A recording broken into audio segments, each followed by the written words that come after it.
Génor TV, Chana Kitoko.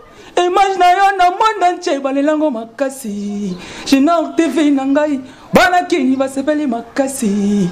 Ba diaspora, bana Congo. Bosunga Génor TV, ekende liboso. Chana munene, Génor TV, Chana munene.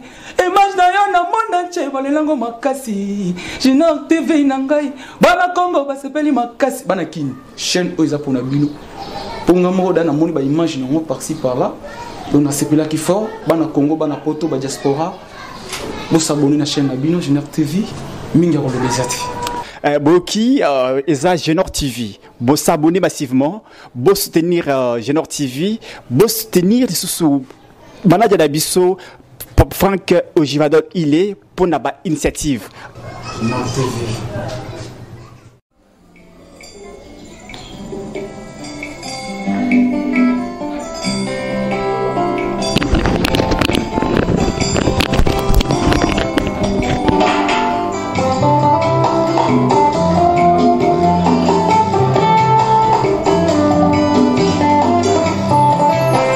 Zela yango eza molai lokolanga na ndini na kokoma singa yango eza makasi atandele na kokata yango na mwanda mbuya boya mbinanga kolo ye akosunga ngai.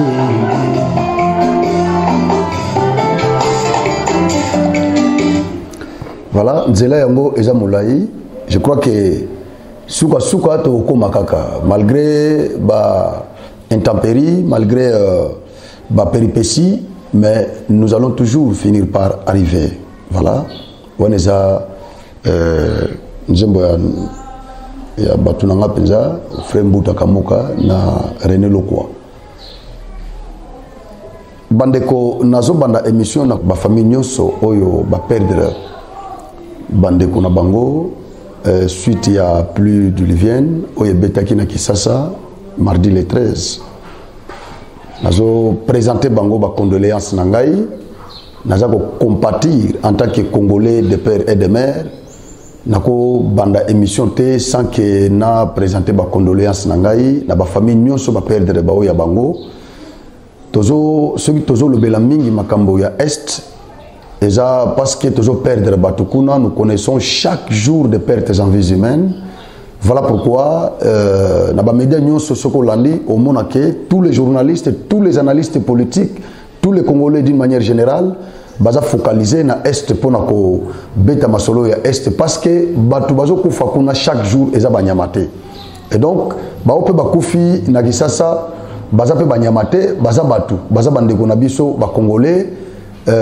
Bandaku et Bukani net na commune ya Matete immeuble moko et Sekurulaki Nzela et Katani Nzela donc la route nationale numéro 1 et Katani na Mongafula na entre quartier Matadi Kibala na sans fil donc gouvernement essaie intervenir déjà ba si batindi déjà ba ingénieur baza déjà kuna bazo banda ko reconstruire les sous zelawana mais ba lobby qui soki basali yango lelo na lobby mituka mike ko bandoleka pour ba grand car e banda ko leka o ezo uta matadi ezo uta ba Congo d'une manière générale ezo uta ba Congo ba Kisantu ba Kimpese ba mboko wapi Banzangungu ba Lufu ezo uta ba mboko na nyonso ti Kulungongo voilà Kulungongo ba mboko na nyonso mituko ezo uta kuna ba grand car et pour banda ko leka place wana il faut bazelana no 7 à 10 jours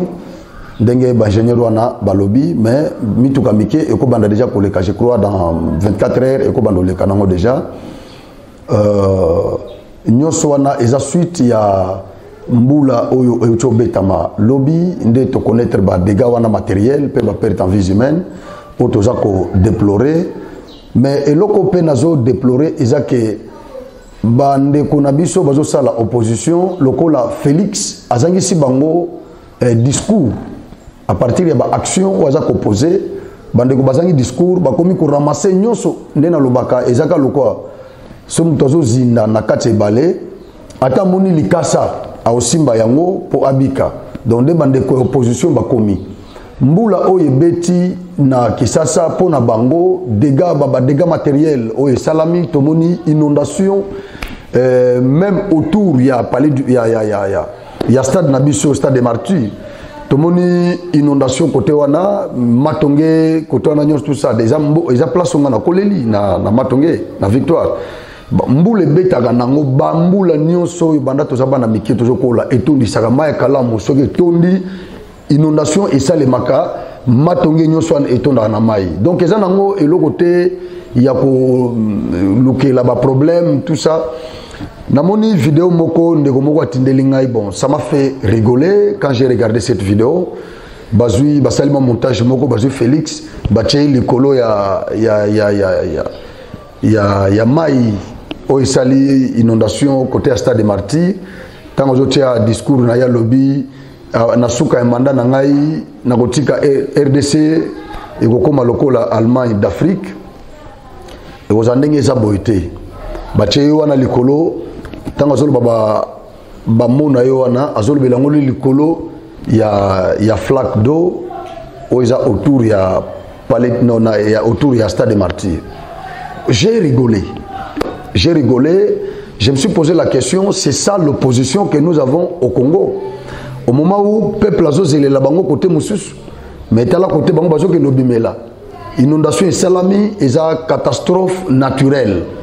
D'ailleurs, pas na biso kutu babilo kwa na toye bakango mingite, mais na ba pays Moussous, ba Japon toyoka Fukushima et salema, batu bakufate na Barcelone incendie et salema boy dans les vides na je crois na Texas à l'époque même na Marseille et salema batu bakufa donc moto bandika bonazamba et tumbi mboka batu bakufa mais bazali pe na gouvernement ils ba pays développés ce sont pas des pays sous-développés donc ba catastrophe naturelle et salema kanango kalate na Afrique du Sud et auto salema na Johannesburg et auto salema mbula ebeti inondation et salami mboka mobimba na kosenga réalisateur nabiso Christopher Makaya ameka ko illustrer ba photo wana ya Afrique du Sud o auto salema kalate ozomona et salami na Afrique du Sud donc mbule beti mituka ezindi partout et salemaka bamboka nyonso ya est ok na ba Tanzanie ba pays wana nyonso ata Kampala ata Uganda et c'est salema déjà plusieurs fois et salemaka ata na Rwanda et salemaka et vous devez comprendre que Congo et Zamboka ya bibale Congo et zanaba mai ebele nous avons le deuxième fleuve du monde après Brésil c'est nous c'est comme ça que on nous appelle souvent le Brésil d'Afrique Brésil a la première forêt Amazonie, biso tozana deuxième forêt. Ozomona, il y a une forêt équatoriale. Brésil a la première fleuve, biso tozana deuxième. Donc toza mboka ya bibale, mai eza ibele, inondation eza normal, eza naturel. Eza loko moko provoqué te na Félix. Nazo continue kope ça c'est un gars très intelligent que j'ai toujours apprécié. Nazo continue kope ça toujours raison. Ça c'est lobelo comme na matanga tata lutumba batu baseka iseki sabiso mais c'est un message très fort. C'est un message très fort. Ça c'est un lobby abana okanisa tant ozaki mwana muke akoma pe président de la République akoma politicien ya Congo mais tango aye ko comprendre amoni comment les Congolais se comportent il se dit oko comme président partout mais pas au Congo. Après cet exemple la lobby a outa sur Lubumbashi a commis un aéroport ya Ndili tapis roulant o ebimisaka ba bagage ya bato courant katani tapis wana zuma problème et telemi ba congolais bazoki wana bagangi oh non Félix doit partir donc Félix a commis réparateur akenda longo lisusu na oya akende ti na aéroport akendo bongisa tapis roulant. C'est ça. Dans l'imaginaire collectif des Congolais, le président doit tout faire. C'est un bon Dieu qui doit tout faire. Ça, c'est un lobby. Real de Madrid, Azobetassona, Barcelone. Cristiano Ronaldo, Aratabi. Ba Congolais, Baganga, bien, non, en tout cas, Kabila doit partir. Bon, Cristiano a raté, Kabila doit partir. C'est ça les Congolais. Donc Kabila devait partir parce que Cristiano attaqué. Donc Kabila a commis portugais, Kabila a commis espagnol, Kabila a un terrain a commis joueur, il fallait qu'il ait un terrain, bien Kabila a commis mort, il y a Real de Madrid. C'est ça les Congolais. Donc Moula est une catastrophe naturelle. Japon, est un pays moko avancé dans la technologie. Ils ont connu le Fukushima. Vous connaissez quand même la suite. Ils ont connu ces dégâts, le séisme, et seulement dans les pays belé. Mais parfois chez nous ici, tu connais rien. Ta position géographique, et ça épargne des dégâts, des catastrophes naturelles. Mais loko la toza na ba mai et belé toza mboka ya bibale. C'est normal que Somboula et Betty, ça peut causer des inondations. Oyo ekoki na ba dégâts matériels pe na ba pertes en vies humaines. C'est normal. Bukavu tout le monde a kango ça les makana Bukavu. Tout le monde a kango, je suis à Bukavu. Moula soge Betty na Bukavu, vous ne pouvez pas sortir. Heureusement que Bukavu tongama na ba étage. En quoi est-ce que ça concerne les chefs de l'État? N'a pas catastrophe naturelle. Qu'est-ce que les chefs de l'État peuvent faire? Oui, tu condamnes les chefs de l'État. Na guerre à Est, tu attaquer na désordre na kwa mutu là, nous pouvons attaquer les chefs de l'État parce qu'il doit normalement anticiper babilo kwa na mususu. Mais ce qui peut commis nango akoko bunda sur le plan diplomatique ou militaire, akoko bunda na sens wana de sorte que kimia ezonga na mboka. À ce moment, nous pouvons attaquer les chefs de l'État. Mais catastrophe naturelle, toko attaquer chef de l'État ndenge nini. Boy bisangai bande konangai. Qu'est-ce que le chef de l'État a fait? Voilà. Pourquoi na lingaki na banda émission oyo d'abord na ko présenter ba condoléances na bande ko oyo ba perdre ba oyo ya bango peut ko déplorer comportement ya bande ko na biso ba congolais na ndenge ba komi ko bunga rumba tozana guerre, nous sommes agressés na est tozana bat o bazo kufa chaque jour na guerre. Nous devons normalement parler la politique, nous devons parler la guerre à l'Est, nous devons parler de cette guerre où ces menaces qui se vissent à Kwamutu entre la tribu Yaka et la tribu Teke. Nous devons évoquer ces questions-là, nous avons beaucoup de choses à parler, nous devons parler des élections en 2023, nous devons parler de toutes ces questions-là, des questions sécuritaires de notre pays. Nous devons parler de toutes ces questions. Voilà pourquoi nalingaki na senga na bandeko na biso ya opposition bolukata biloko mususu ya ko lobela Félix babiloko eza ebele. Point moko important o nazolingana soulever na émission yo eza ya sommet Issa Afrique oyo ebandaki mardi le 13 na Washington. Oui, ils ont tourné autour de la sécurité en Afrique ou dans le monde.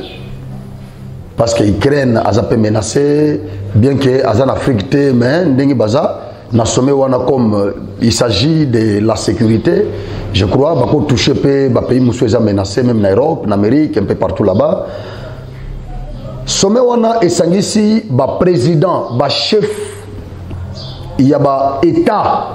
Ce ne sont pas des ministres des Affaires étrangères ou des ministres de défense. Ce sont des chefs d'État africains et américains. Nde sommet wana esangisi. Mais ce qui m'a sidéré, na début, il y a sommet ezanini. Ezatango toyoki ou tomoni secrétaire du département de la défense américaine azako mettre en garde les chefs d'État de l'Afrique contre rôle oyo considéré lokola destructeur ya Chine na Russie na Afrique oyo eza continent mosusu. Afrique oyo eza continent américain te, ou bien oyo eza partie Amérique te. Non, vous savez, ça m'a offusqué. Prenons d'abord l'exemple de mon pays, la RDC. C'est un pays totalement indépendant. Quand bien même cette indépendance et cette souveraineté, je peux considérer ça comme des faits, comme factuel. Parce que nous en évoquons toujours dans nos discours, nous sommes un pays indépendant, un pays souverain, mais nous avons toujours des ingérences de ces occidentaux. La politique nabiso interne ou dans nos affaires internes. Ils s'ingèrent toujours et ils nous dictent. Et cela ne se fait même pas par négociation, mais c'est par une imposition. Donc ils s'imposent. C'est ce dictat-là que nous refusons, nous les Africains. Vous nous avez déclaré indépendants et nous devons savourer cette indépendance en Afrique.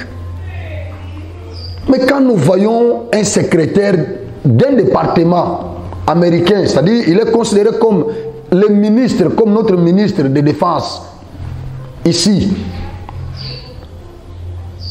un ministre de défense qui met en garde les chefs d'État africains contre le rôle de la Chine et de la Russie en Afrique, qu'eux considèrent comme destructeurs. La question que moi je me suis posée, en quoi est-ce que ça détruit l'Afrique? Et si vous estimez que le rôle que ces deux pays susmentionnés est dévastateur, c'est à vous de chercher comment poser des bons actes qui seront susceptibles de faire avancer l'Afrique. Mais quand vous ne faites rien, mais vous n'êtes là que pour condamner l'Afrique, quand l'Afrique veut intensifier ses relations avec les autres continents, avec les autres pays, les grandes puissances du monde, ça commence à nous inquiéter. Chers Américains, les sommets, et d'ailleurs au début de ces sommets-là, il y a eu quelques pays de CEDEAO qui ont été déclarés non grata, qui ne pouvaient pas participer à ces sommets. En l'occurrence, Burkina Faso et Mali. Je crois qu'il y en avait 4, j'ai oublié encore d'autres pays. Et donc ces pays-là n'étaient pas concernés à ces sommets, tandis que les sommets étaient entre les États-Unis et l'Afrique. Mais il y a eu les pays que je viens de mentionner ici, qui étaient épargnés, qui étaient radiés sur la liste. Moi, je pense que l'Afrique doit normalement se réveiller de ses profonds sommeils. L'Afrique doit se prendre en charge. Ceux qui sont là dans ces sommets, ce sont nos représentants, les plénipotentiaires. Ils représentent des États.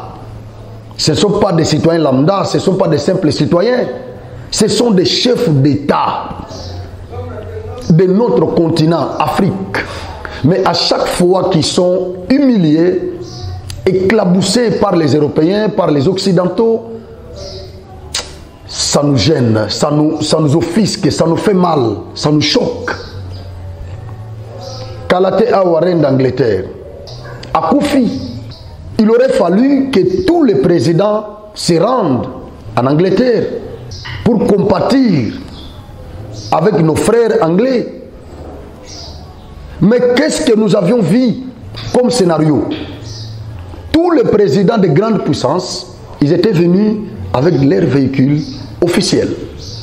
Sauf les présidents, les chefs d'État africains.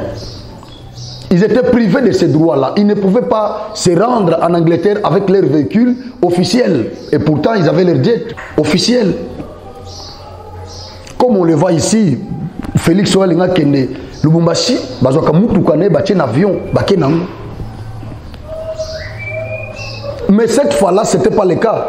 Le président américain Joe Biden a zwaki limousine naé atie avion, aké nango en Angleterre. ba président Moussousso Bakindeki, il y a une grande puissance, sauf les Africains. Ils étaient humiliés. Ils ont un bis commun.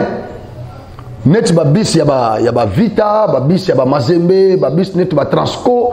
On a pris nos chefs d'État africains. Bakoti bango bazu bango na aéroport. Bakoti bango na bis wana commun, transport en commun. Bakoti bango netika ba 207 net tokota na ba 207 na ba kombi na ba yas bakezo bango heureusement que Fachi akendate atinda président de l'Assemblée nationale Christophe Mbosso. Il n'y a pas côté na biswana akuta na ba président africain na biswana ba Macky Sall président ya Union africaine. Mutozo représenter Union africaine, la structure qui réunit les pays africains. Mais celui qui est considéré comme le président d'Afrique, il n'y a pas côté na biswana comment? Akutana kunana ba président mususu ya Afrique, moi ba pays amike ya tiers monde, ba pays sous-développé, bazaki na katikuna. Mais Joe Biden akita na limousine na avion na. Vous comprenez comment on humilie nos présidents, nos chefs d'État, nos dirigeants africains. Et quand ils retournent ici, quand ils rentrent ici, ils commencent à nous intimider. En Afrique, si on a les Kananzela, moi on a téléphone sur les athées, sinon on tire à bout portant sur toi, on te massacre parce que lui passe là-bas, tu ne peux pas causer, parler au téléphone. Même s'il t'avait trouvé en train de parler au téléphone, directement tu raccroches l'appel parce que lui passe. Mais quand ils partent là-bas, vous voyez comment ils sont humiliés. C'est un ministre de défense qui met en garde les chefs d'État africains contre le rôle que joue la Chine et la Russie en Afrique. Et les rôles qu'eux considèrent comme destructeurs, je ne sais pas, destructeurs de l'Afrique ou destructeurs des intérêts américains en Afrique. Ces rôles-là, il s'agit de quel rôle? Bon, si ces rôles-là sont destructeurs, si nous, les Africains, nous estimons que le rôle que la Russie et la Chine jouent en Afrique est destructeur. Mais c'est à nous de les dénoncer et de mettre en garde nos dirigeants. Ce n'est pas à vous. En quoi est-ce que ce rôle est destructeur? Oh, parce que la Russie vend les armes en Afrique à bas prix. Que la Russie nous vende les armes moins chères, qu'ils nous vendent les armes chères, ça ne fait que nous concerner, nous les Congolais, nous les Africains. Ça ne vous concerne pas parce que quand nous sommes menacés ici, nous n'avons pas vu l'apport de l'Amérique. À l'Est, ici, nous avons des rebelles qui massacrent les populations. Paisibles citoyens qui ont le droit de vaquer dans leurs activités paisiblement, tranquillement, comme les Américains le font. Mais ces Congolais sont massacrés, sont tués là-bas comme des fourmis. Comme ça. Et qu'est-ce qu'ils font? Nous avons des Congolais qui sont tués ici, dans l'Est. Les Américains ne font rien. Ils ne nous ont même pas envoyé les armes. À moins cher. Mais tout ce qu'ils savent faire, c'est quoi? C'est de condamner la Russie qui nous vendent les armes à moins cher. Alors qu'est-ce qu'ils veulent? Ils nous traitent des pays sous-développés, des pays pauvres, des pays endettés, plus endettés. Et ils veulent encore que la Russie nous vende les armes à un prix élevé. Et entre-temps, nous sommes un pays pauvre, nous sommes des pays pauvres, nous sommes des pays les plus endettés que eux qualifient de plus endettés. Et entre-temps, ils veulent que la Russie nous vende les armes à un prix élevé. Vous voyez la malunité et la malhonnêteté des Américains ou des Occidentaux. Écoutez, nous sommes tous des humains. Nous ne sommes pas des bonobos. Nous sommes des humains créés à l'image des bons dieux. Lorsque vous parlez des droits, vous nous dites que nous sommes tous égaux.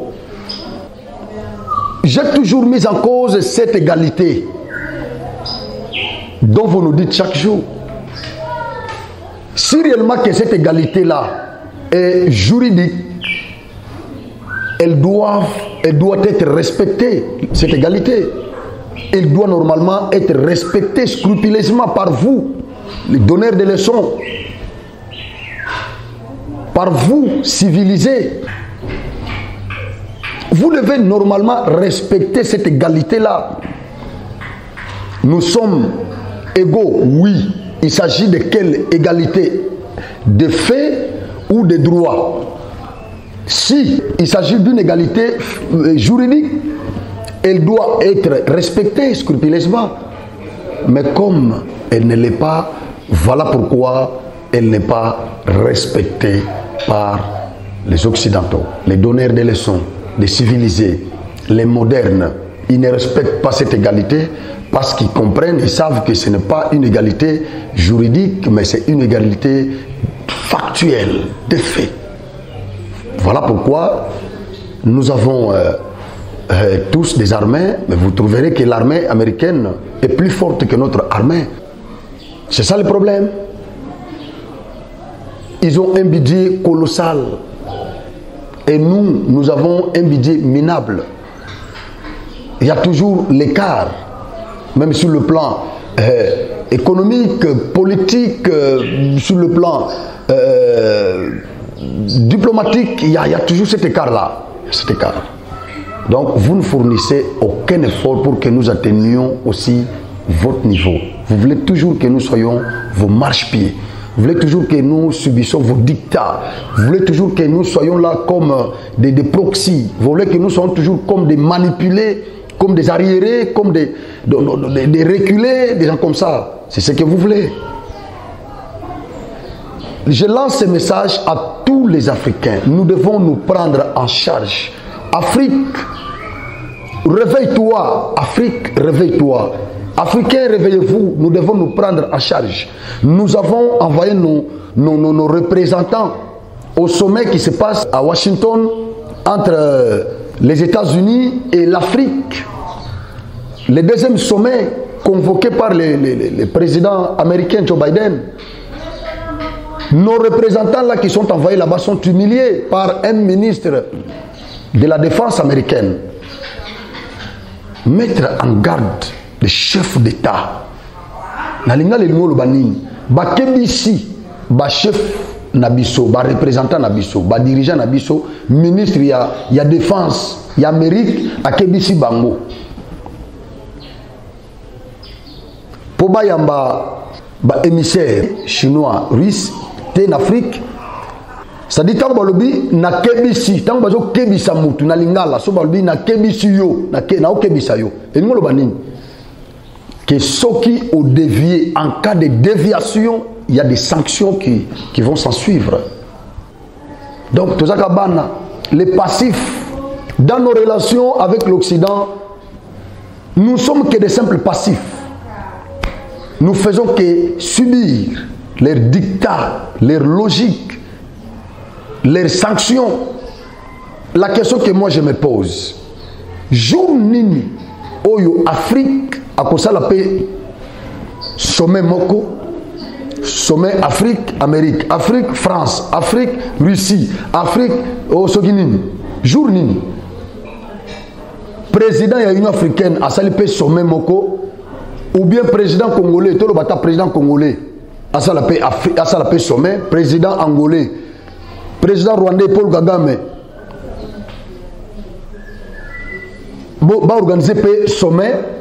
Babenga pe France aya babenga bape Union Europe et ya pe na Congo et ya ta na Rwanda ata na Brazzaville ata na Luanda ba ya ta na Dar es Salaam ba ke na ta na na Nairobi ba président nyonso Europe baya pe sommet Kenya Europe, Kenya Amérique, Rwanda Russie, Rwanda soki quel jour ekosalema que tomoni Joe Biden, tomoni Vladimir Poutine, tomoni Macron, tomoni tous ces présidents là soki Amérique bango pe ba États nyonso Amérique basangani ba yepe soki Europe ba président nyonso ba Erdogan bango nyonso basangani ba yepe na pays net na RDC boto yambi bango nyonso ba délégation na bango ba yi avant après bango ba ikoya journée. Nous sommes là que pour subir ba dictat na bango ba toke na ba sommet pour ba ken ko pesa biso ba injonction ba ken ko kebisa ba président na biso ba représentant ba plénipotentiaire. Il y a un État, mais parce que nous kebisa bango comme des petits enfants et pas nani et pas collègue na bango homologue na bango te Macron et nani Joe Biden, mais et pas il y a ministre donc secrétaire, il y a département, il y a défense américaine donc ministre il y a défense, il y a Amérique, alors kebisa ba président il y a Afrique. Vous trouvez ça normal? Ça m'a choqué. Je suis vraiment navré. Je suis navré quand je vis ça. Je suis navré. Nzamba Pambola, Afrique, je sais qu'un jour, Afrique va se relever. Les jours où nous allons prendre conscience, les jours où nous allons comprendre ce que nous sommes, les jours où nous allons nous réveiller de ce sommeil profond, les jours où nous allons comprendre les richesses qui se vissent en Afrique, les richesses que nous avons, surtout sous-sol, c'est ces jours-là que l'Afrique va se développer. Merci.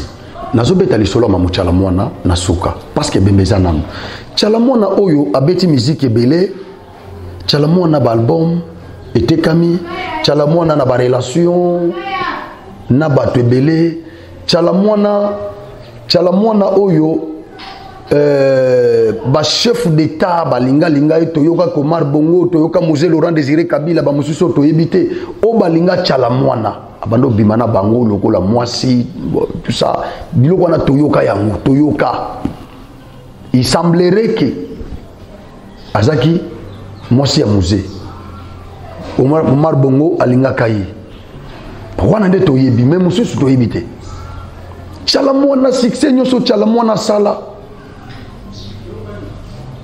Chibola Mulumba y Banzembo Nyonso ne cartona yembango en Europe partout en Amérique Chalamwana la reine de Moutouachi, une dame qui a vendu la culture africaine congolaise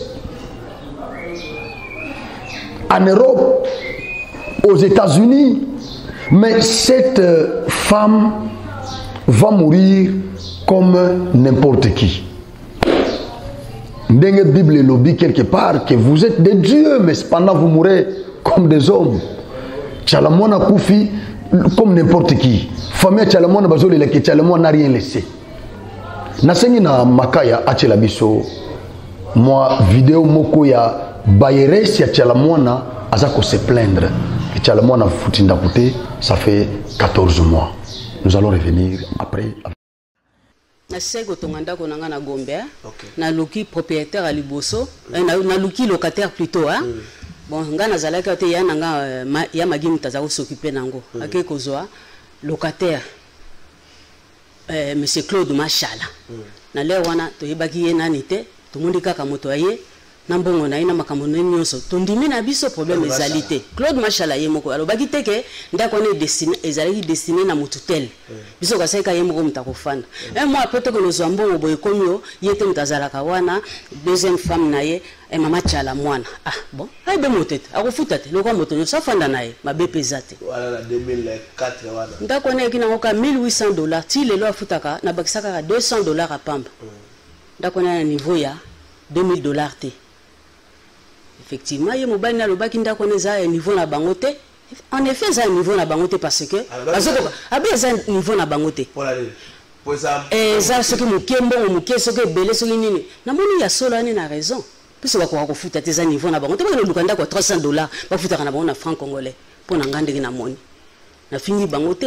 Mais Si vous avez ça, il y a un niveau na occasion. Na occasion nini? Na occasion ndenge na koloba. Bobi mabo tika nganda ko na teka.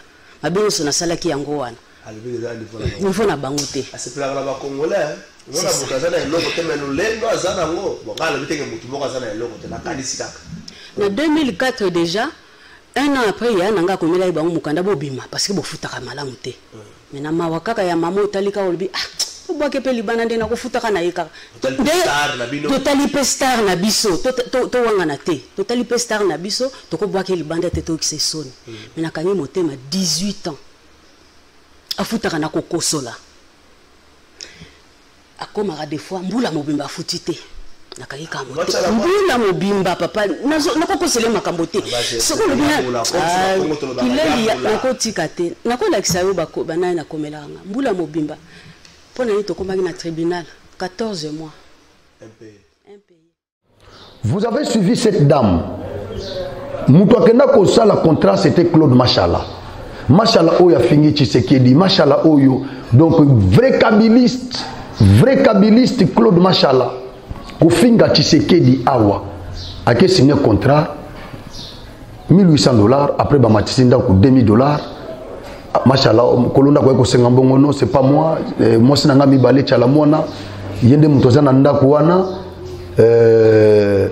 ye mutoko futa suka nango bisaso 14 mois bazo futa mbongo ndako te soko kolonda ko azo réclamer mbongo chala mona na morgue famille chala mona toki bango kalate bazo lela a autant baketika chala mona morgue balobi Claude Machala, ce qui a teki ça Chalamona biloko, ce qui ndengini tout ça.